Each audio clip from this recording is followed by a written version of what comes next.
Hey everyone, Hannah here with your final video 6. So we're in chapter 3, video 2, and I'm here to talk about chapters 12 and 13. So I'll do lecture, review, and reminders. Just as a heads up, I'm visiting my sister and her family for the holidays, so if you hear people in the background or small children, that's why. Hopefully it'll be minimal though. Moving right along, chapter 12. We're looking at subcultures, racism, and cultural appropriation. Now, a lot of this is review, so I'll try to keep things short and sweet. First, let's talk about art. Now, art is something that I would expect pretty much all college students have a basic lay understanding of, but how do we define it in a sort of textbook definition way? Art is a cultural creation experienced by audiences as fundamentally aesthetic and not as functional. So we're appreciating something for its aesthetic purposes only. Now we can think about art in terms of music, theater, and film. We can think about paintings and photography, all these different things that are aesthetic and purpose only. And in particular, textbook authors in this chapter, in chapter 12, hone in on music as an art form. Now, we also have to talk about taste when we're talking about art. This should be a refresher, though, right? Earlier in the semester, we learned about Bourdieu, a French theorist who wrote about how our tastes or our preferences for things like art, but also food and clothing and things like that, it's very much influenced by our socioeconomic status based off of our social class, as well as other identity categories, right? Although he was particularly interested in class. Now, taste refers to individual aesthetic preferences central to one's identity, both personal and socially patterned. This starts to go back into chapters that we talked about earlier this week where we were looking at one's individual self-identity. So we have these tastes, we have these preferences that we think are personal, and they are, but we know that based off of the various identity categories we have, based off of things like race, class, and gender, there are going to be patterns and similarities in our tastes or our preferences in things like art. So we think that we have agency with the types of things that we prefer when it comes to art and fashion and things like that. But in reality, our identity categories very much influence or limit the things that we prefer in terms of art. So thinking about some of those overarching themes like agency and structure. Next, your textbook authors talk about symbolic boundaries. So, according to the textbook, this is the use of culture to create and maintain group boundaries. Again, this should sound familiar because earlier in the semester we talked about in groups and out groups. Okay, so what do symbolic boundaries have to do with taste in art? Well, we draw these sort of artificial, these socially constructed boundaries of who's in our group based off of people who have a shared or similar taste in things like art. So these social patterns, right? Now, within a society, we have subcultures, and often folks who are a part of the same subculture have similar tastes in things like art. So, subculture is a smaller cultural group within a larger culture, and it's distinct from the larger culture, sometimes often defined by opposition to it. Now, one of the sort of classic examples I give of a subculture is college campuses. That's what I research, youth subcultures on college campuses. And if we use that as an example and we think about all this other stuff, let's talk about art, in this case, music, amongst college students in the contemporary setting. Uh, College students are a subculture, and by and large, y'all like the same kind of music, often popular music. Now, I've been noticing an uptick in college students at CCU and campuses across the United States wearing rock band t-shirts from the Grateful Dead or Sublime, right? And those are from, bands from the 60s and 70s in the case of the Grateful Dead, or the 90s in the case of Sublime and Nirvana. Y'all like those things, even though they're not necessarily from your generation, because you're part of this same subculture on college campuses. All right. Now, of course, there's plenty of other key terms and theories and things like that from chapter 12 that you should be reviewing for the purpose of exam 2. But I'm going to leave it here for now because a lot of this is review. Similarly, the stuff on racism is also review. I'm just going to sort of read verbatim from this slide.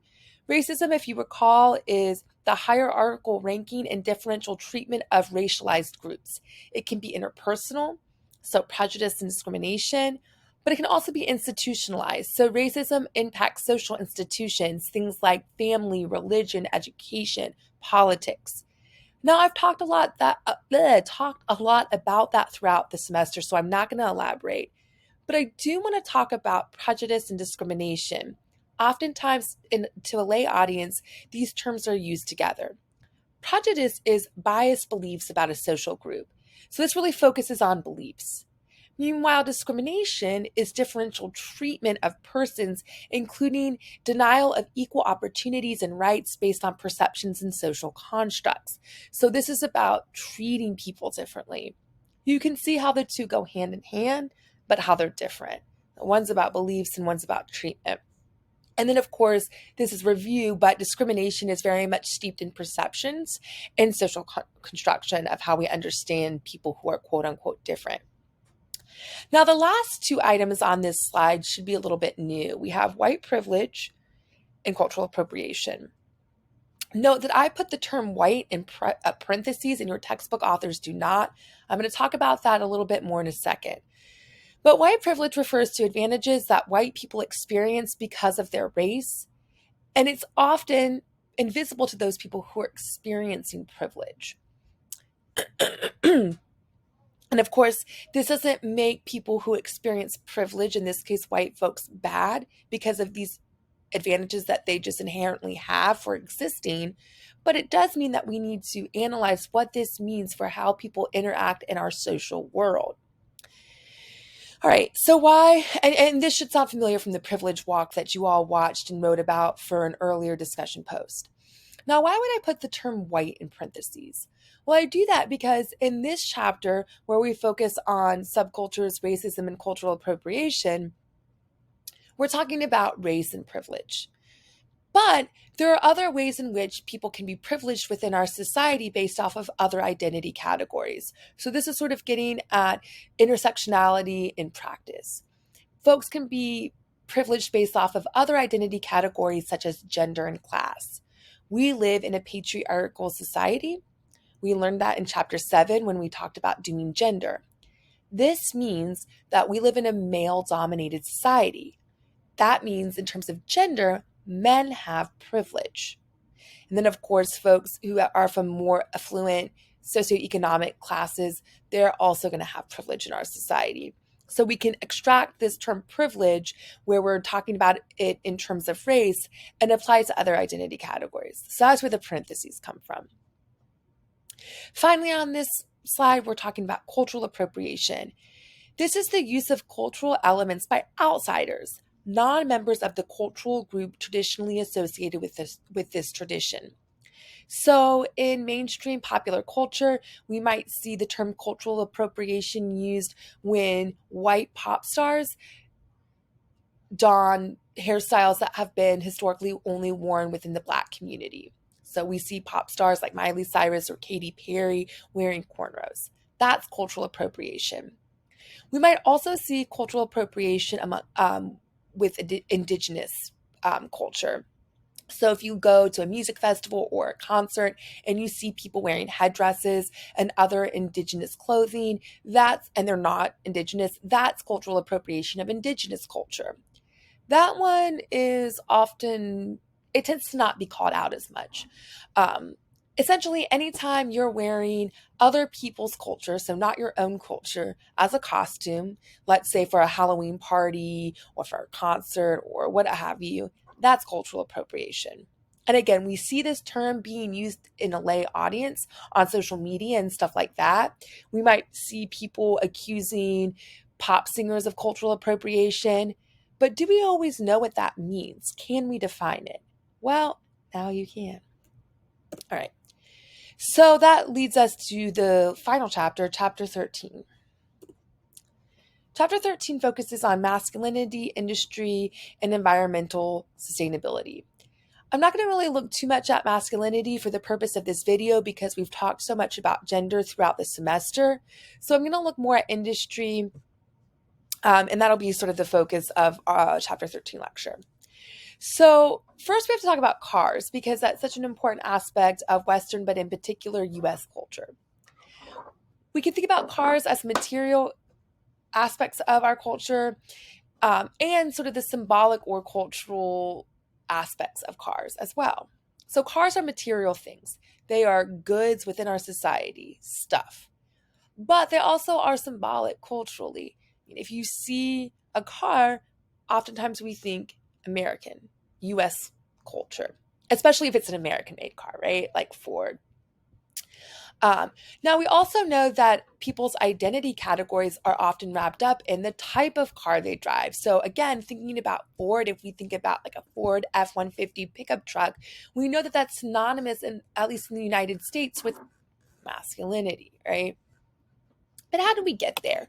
Well, your textbook authors talk about automobility, which is a system of values, norms, practices, and infrastructure that supports the dominance of automotive travel in a society. Think about the roads and infrastructure across the United States. Our cities, our infrastructure, it's all designed for the most part around driving cars. But if you go to another country, let's say a country in Europe, these countries were built, their infrastructure was built pre-car, and so it's not very easy to drive around in, let's say, London. I was just there on a research trip. It's a much more walkable, pedestrian-friendly city because that was the main mode of transportation, quote unquote transportation, when that city was being built. And that's true of many older cities. All right, and that means that cars as a way of being, it's systemic. The way that our infrastructure and our social institutions are organized and the way that they operate is very much centered around cars and the consumption of cars. Now, individuals, we tend to have aspirations or ideas of what type of car we should have, which is very much steeped in our individual identity. So, aspirational commodity is about appealing to consumers, often exceeding the economic ability to acquire a car. So often people in our society will take out loans and go into debt to buy a car, but not just any car. People want a car that they feel resonates with some of their identity categories. And in fact, buying a car outside of your means symbolizes a desired future lifestyle or identity. So if you're buying a BMW or a Rolls Royce, a really expensive car, that's your way of signaling to other people, I'm wealthy or I aspire to be wealthy. Now, all of this infrastructure and organizing of our society around cars, your textbook authors write about how this is called Fordism. Because the mass production of cars, it didn't just change the streets and that type of infrastructure, it changed factories and how we mass produce other goods within our society. So think about different goods. You can think about cars or other goods and how when they're mass produced within factories, there's minimal variation, right? So again, using that Ford F-150 example, you can get that particular make and model in Conway, South Carolina, or you can buy it in San Diego, California, and it's essentially going to be the same, minimal variation. Or let's say you buy your car in South Carolina, but you take a road trip with your friends one summer and you need a tune-up and an oil change, and you do that in Chicago, Illinois. You're going to be able to get that done anywhere because there's so many of these cars and they're pretty much all the same. This leads to efficient production. We have the assembly line, right? And so this was first, the assembly line in mass production was really created and fine-tuned by Ford and Fordism, but it's applied to all sorts of different factories and different forms of mass production. Essentially, any good you purchase in stores follows this assembly line Fordism model. Now, we also have to talk about post-Fordism. So in the 1970s, we saw an economic crisis where more and more factory jobs and mass production starts to get shipped overseas. So we see globalized production. This very much changed the landscape of what our society looked like. So it used to be, quote unquote, back in the day, as students like to say, a person, but usually a man, could support a family on one income working at the factories in the Rust Belt, right? In Detroit, working at Chrysler and Ford and all of those factories. But after the economic crisis of the 1970s, more and more factory jobs that only required a high school a high school diploma went overseas. And so these guys got laid off. Now,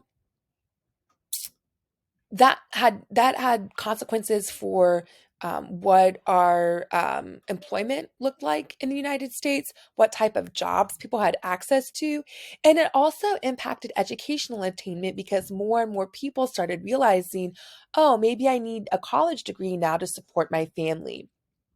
And so it changed the landscape of what our society and what our education and job prospects looked like. And then finally, your textbook authors talk about materialist values and post-materialist values. Now, of course, there are other key terms and theories throughout chapter 13 that you need to be familiar with for exam 2, so don't forget to look at those things. Now, I do want to do one last review of some of the overarching themes your textbook authors write about. I've already talked about material and culture in reference to chapter 13, so this stuff looking at how cars are material, but also cultural and symbolic in nature. And then I also used examples of structure and agency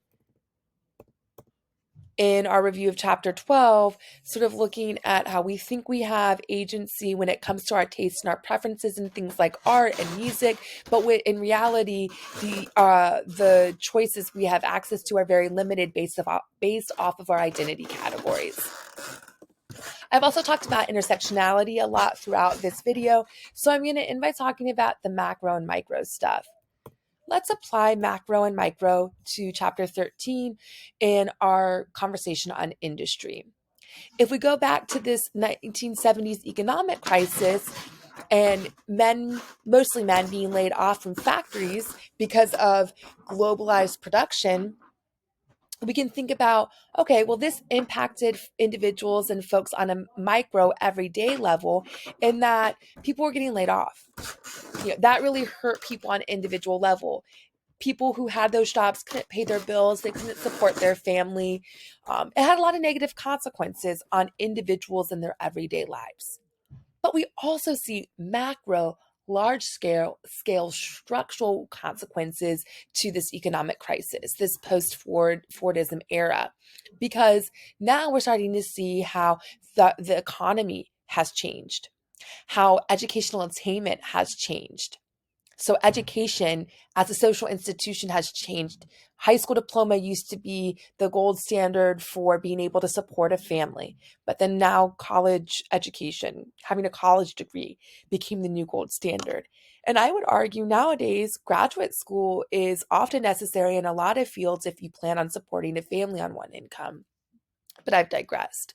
So we can see those sort of macro structural changes to social institutions like education. All right. So I think that covers how we can analyze sociological content using micro macro, material culture, structure agency, and intersectionality. But again, make sure you can apply these overarching themes to real world examples for the exam. Don't just give me regurgitated textbook definitions of these things. All right. And then finally, just as a reminder, you should finish reading the last 2 chapters of our textbook, chapters 12 and 13. Chapter review 6 and discussion post 6 are due Wednesday, January 3rd at 11:59 p.m.